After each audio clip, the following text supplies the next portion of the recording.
Halo, selamat pagi semuanya. Bersama lagi dengan saya Edison Shin. Dan hari ini senang sekali karena ini adalah hari pertama kita kembali ke kantor secara official. Karena kita sudah masuk ke masa transisi, PSBB sudah selesai. Dan kita sempat vakum selama 2,5 sampai 3 bulan terakhir.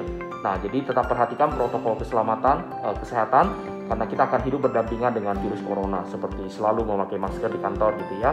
Kemudian jangan lupa hand sanitizer, serta menjaga jarak secara fisik dengan rekan-rekan kantor yang lainnya. Nah, saya akan cabut masker saya dulu karena ruangan saya cukup besar. Jadi hari ini saya mau sharing kepada teman-teman tips sederhana bagaimana melakukan prospecting via telepon atau yang kita sebut teleselling, ataupun membuat appointment via telepon gitu ya. Walaupun nanti appointment yang dapat sekarang berbentuk misalnya VCon atau teleconference. Nah, bagi teman-teman yang berprofesi sebagai sales, maka Anda akan dituntut sekarang oleh perusahaan untuk mendapatkan order lebih, bahkan untuk menutup gap yang ditinggal selama 2,5 sampai 3 bulan terakhir yang kurang produktif ini. Jadi saya ingin sharing beberapa tips ini ya. Yang pertama adalah ketika Anda melakukan teleselling, yang paling penting sebenarnya adalah bagian persiapannya ya. Jadi jangan sampai Anda mendapatkan database gitu ya, nama, kemudian nomor handphone atau nomor telepon, kemudian Anda langsung main telepon. Nah, itu namanya suicide mission atau misi bunuh diri.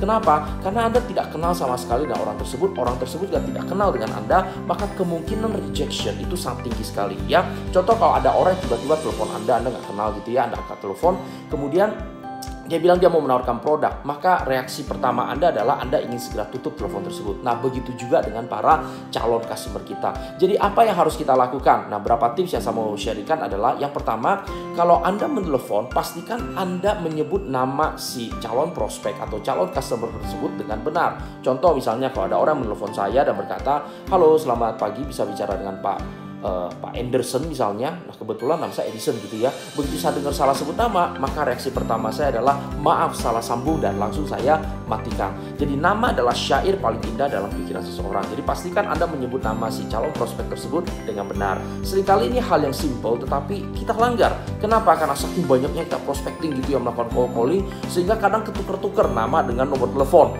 Jadi akhirnya Anda harus berhati-hati ya. Yang kedua adalah ketika Anda menelepon, pastikan bahwa suara Anda bergairah, karena si lawan bicara Anda tidak mampu melihat Anda, dia hanya mampu menilai dari suaranya Anda. Apakah Anda orang bersemangat, Anda orang yang menarik untuk didengarkan. Jadi suara harus semangat ya. Dan yang ketiga, hindari kata-kata yang kurang produktif. Contohnya misalnya kayak, "Halo, selamat pagi Pak Edison," begitu ya. "Perkenalkan, nama saya adalah Lukman dari PT bla bla bla," begitu ya. "Apa kabarnya Pak hari ini?" Nah, menanyakan apa kabarnya hari ini, "Semoga Bapak selalu tetap sehat." Nah, itu ada kata-kata yang klise. Kenapa? Karena dia tidak kenal dengan Anda. Kalau Anda ngomong seperti itu bikin orang merasa, "Okay, who is this guy?" gitu ya. Nah, Anda menghabiskan waktu dia yang berharga. Ingat, kita kalau melakukan prospecting atau cold calling, kita tiba dalam ketiba-tibaan ya. Jadi dia tidak pernah expect telepon kita sebelumnya. Namun ketika dia mengangkat telepon, dia berharap dia bisa mendapatkan sebuah message yang bermanfaat untuk dia. Betul ya? Jadi hindari kata-kata yang klise. Jadi langkah-langkahnya pertama adalah teman-teman sebutkan dulu nama dan institusi atau perusahaan yang Anda wakili ya. Orang mau tahu bicara dengan siapa ini ya. Jadi misalnya, "Selamat pagi Pak Lukman, nama saya adalah Edison dan saya dari PT Alpha Cemerlang Edindo."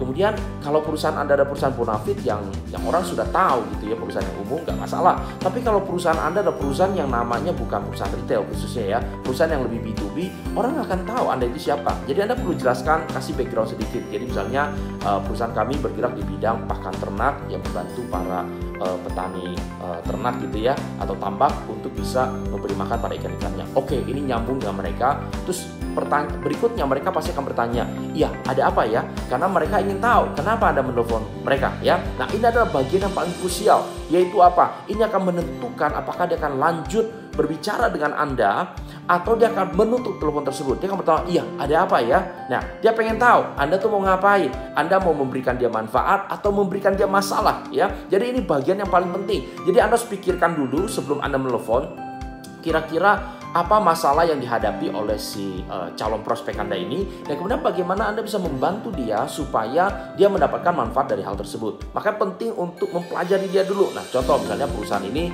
perusahaan tambang ikan misalnya ya, kemudian yang Anda jual itu adalah pakan ternak atau pakan ikan gitu. Jadi Anda akan bilang seperti ini, Baik Pak Lukman, berdasarkan informasi yang saya miliki bahwa perusahaan Bapak bergerak di bidang pakan, bergerak di bidang tambak budidaya ikan gitu Pak ya. Dan seperti yang kita ketahui bahwa di masa sekarang ini cuaca tidak menentu dan banyak sekali ternak-ternak atau ikan-ikan yang akhirnya gagal panen dan mati.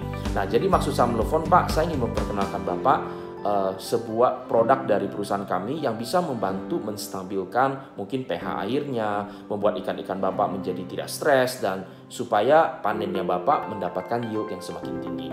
Nah, apakah Bapak ada waktu 2 menit Pak untuk saya infokan? Nah, kalau misalnya Anda berhasil menghubungkan kondisi perusahaan dia dengan fitur atau manfaat yang akan Anda tawarkan, kemungkinan besar dia akan berkata, oke, toh cuma 2 menit, ya sudah, coba jelasin produk kamu. Nah, berarti dia sudah terbuka ya. Nah, cuma kesalahan terbesar dari seorang sales biasanya dia langsung ngomongin produknya. Nah, Pak JK punya produk Pak namanya NC375 Pak. Jadi dia terbuat dari bahan begini-begini. Nah, orang akan seperti cuma dengerin doang. Oh, oke. Kemudian akan bertanya harganya berapa dan that's it. Oke, apakah bisa berhasil? Sometimes it works, tapi kebanyakan nggak akan terlalu berhasil.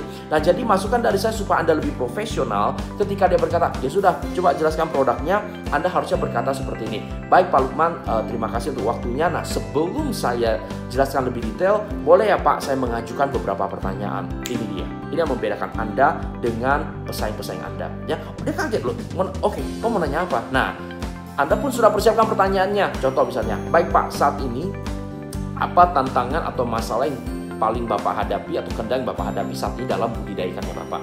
Oh, saat ini kami mengalami masalah dengan cuacanya kadang panas, kadang dingin, membuat ikan-ikan menjadi stres. Oke, selama ini apa yang Bapak lakukan sejauh ini untuk menghadapi masalah ini? Yang kami lakukan adalah ya kami misalnya putar musik gitu ya biar ikannya tidak stres, atau kami tambahkan cairan air pH, penaik pH ataupun penurun pH, kami taruh kapur dan lain sebagainya. Baik, seberapa berhasil Pak strategi yang Bapak jalankan ini? Ya lumayan, tapi kadang masih banyak juga sih ikan yang mati gitu ya.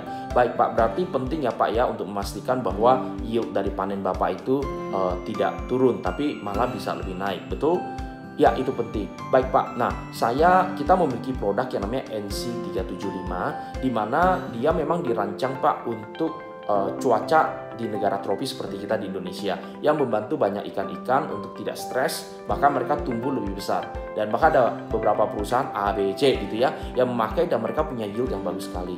Nah, jika Bapak tertarik, saya bisa atur waktu Pak untuk kita bisa vicon, atau saya bisa visit juga ke tempat Bapak kalau memungkinkan, agar saya bisa menjelaskan lebih detail dan bisa membantu kondisi di tempat Bapak. Apakah oke buat Bapak? Nah, kira-kira begitu teman-teman ya. Mungkin tidak 100% semulus itu, tetapi prinsip-prinsip dasar yang harus Anda hadapi, Anda persiapkan adalah Anda harus tahu dulu kondisi daripada si calon prospek yang mau Anda telepon. Nah, itu baru akan bisa mendapatkan atensinya dia ya. Jadi jangan sampai Anda menelpon, ya Pak, selamat pagi dengan Pak Lukman. Ya Pak, perkenalkan saya Edison dari PD XBC Pak.